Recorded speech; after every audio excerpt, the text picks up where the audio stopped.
Welcome back, everybody. Back to the Bodacious Rant with Burn and Rye. And a lot of developments have happened within the show Andor. And we are here to talk about those in spoiler fashion. So before we get started, don't forget to give us a like, ring the bell, and of course subscribe. We must grow our community of ranters and rantees so we can keep that fire growing underneath the Empire's feet. I think I'm getting better at that voice. I'm sorry. I mean, come on. Was that good? Was that good? Oh, that was pretty good. That was pretty. Now you got to do the character change too. You know, put a little wig on. Burn. I can't do it. No, that's. I'm good with just serious Skarsgård. Oh my gosh, that was. I got into character for a split second. I felt like I transformed into him. Just. Anyways. This is so far, and Andor had a pretty explosive ending to episode 3, but because it is a spy show, there's a lot of dialogue and stuff. But at least the dialogue, for the most part, is interesting with this. We're kind of getting more of an idea of how Andor kind of went up in his life when he's in a Luthen ship, which actually was pretty cool. I at first I was like, it looks so simple. We still didn't see much of it, but I love his little droid on the inside the thing that kind of helps control the ship. Reminded me a lot of Solo when they put in oh my god, what's this Lando's droid into the Falcon, where it's like she's part of the ship now, kind of, except she didn't talk. Yeah. That was really just weird and ironic. But we're seeing that, Cassian tried to say, I was in a war for 2 years. It was horrible. It's like, you were in a war for 6 months and you survived by running away.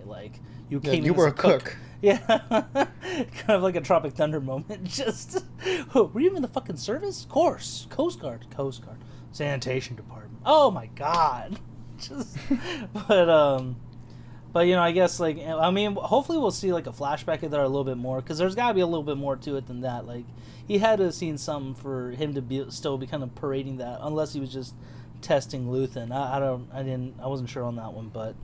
that could go either way, but from what we know is that basically he was a deserter, or somehow, he ran away and that's how he survived, he wasn't in the battle, but he was, around it and was just, so disillusioned by it that I guess he's, left or something. I don't know. I guess maybe we'll find out a little bit more about that. But funnily enough, that's the same planet that we saw in the beginning of Solo. That's what it was. Okay. The mud planet that he met Woody Harrelson's character, and where he met Chewbacca. So I wonder if there was a little bit of crossover there. Probably not, since Andor seemed to have left or gone, he deserted it and ran away to survive, whereas Solo sort of did the same thing. So it's I don't know if their paths would have crossed at any point. Yeah, again, that's why he's very similar to Han Solo. They're a bunch of they like to run, maybe not for the best reasons, mind you, but they did. And we're exploring more of Luthen's character, which was a total 180 to who I thought he was going to be, just because after he gives him that cool Kyber crystal saying, after the job is done, I want this back. It's worth 50,000 credits unless I die, kind of thing. And it's you have my word, When he starts going to the ship and this, he has that cool little compartment that opened up all his stuff where he has his jewelry, his weird wig, which, again, it also works for him. I was I like the short hair version of Stellan, but man, he rocks that wig too, and the smile and everything, man. He's we find out on Coruscant he's a what's the word I'm looking for? Basically an art collector, or a curator. He seems to be getting old artifacts from different planets. And he collects them and he stores them at whatever his place of business is. Yeah, I thought that was very interesting, and especially because we see what I liked about this episode is that we got to introduce a couple more characters that I think are going to add to the overall season. We see Mon Mothma right before she gets her iconic short hair, white dress, peaceful look kind of thing. So there's that going on, and I like that when it played off that she was just like a regular how do I put this? A senator who's just going in to shop and stuff. But then as soon as they go back, that's when he starts the conversation. If you can't get it, just tell me now. I'm done waiting for you. We need this money. And she's like, I can't. The Empire is sending in spies every day. People are changing constant. People at the bank, people in the Senate. I can't move my money around as quickly as I used to, and I just like the fact that the rebellion, like, because it's 5 years before Battle of Yavin and stuff, so I really like that the rebellion is starting to grow.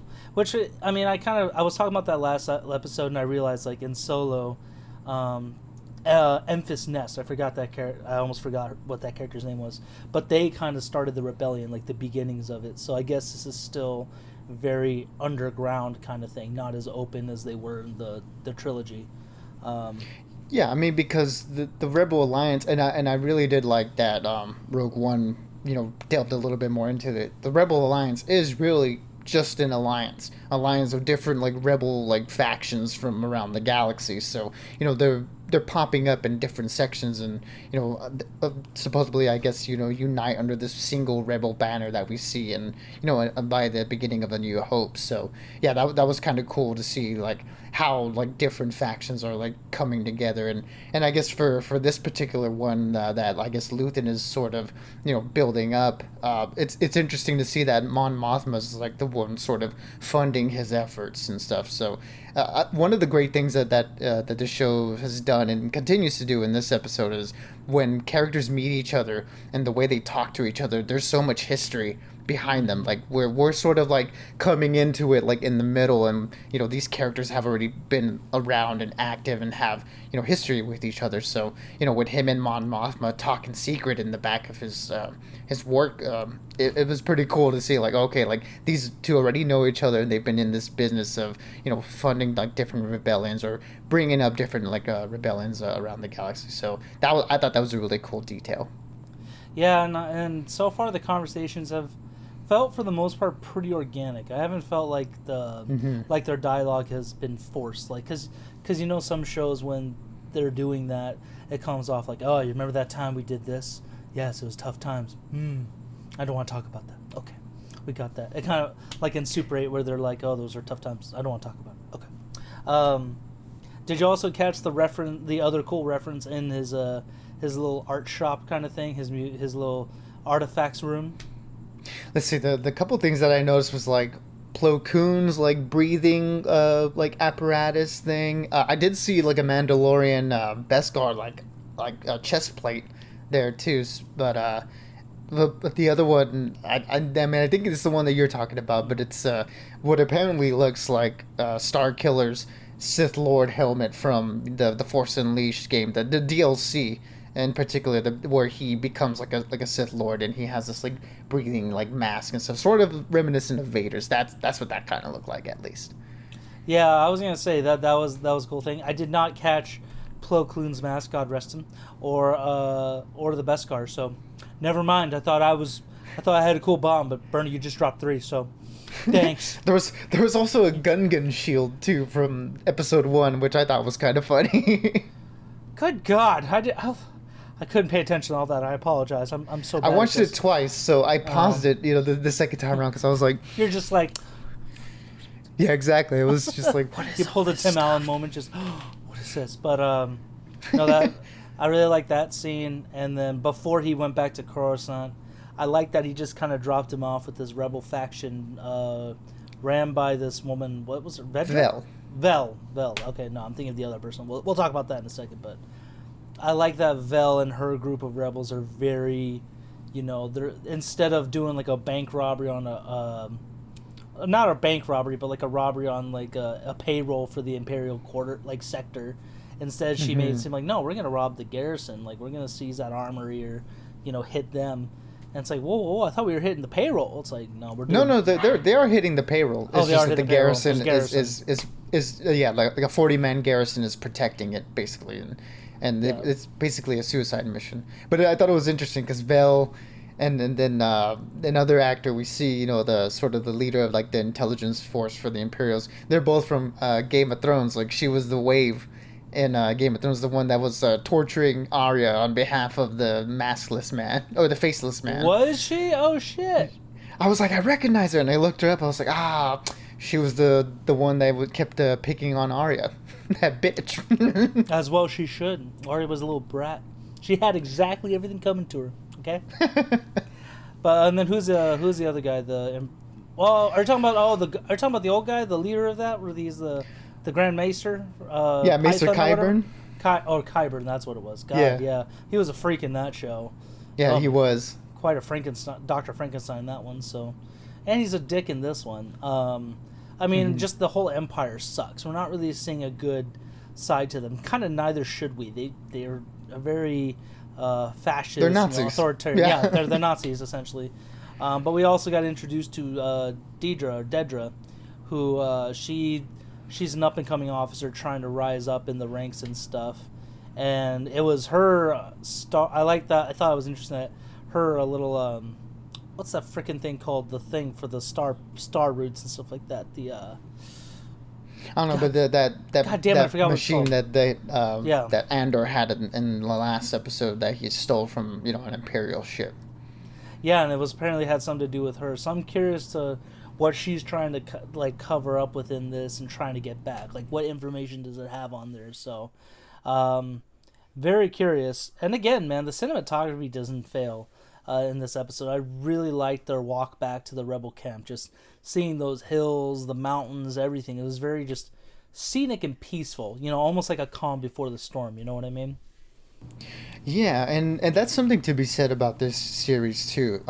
Ever since that we got introduced to the volume technology in the Mandalorian series, where they have that digital background to use as sort of like landscapes instead of shooting on location. That technology, it was utilized well there, but I feel as of late it's sort of been a bit of a crutch.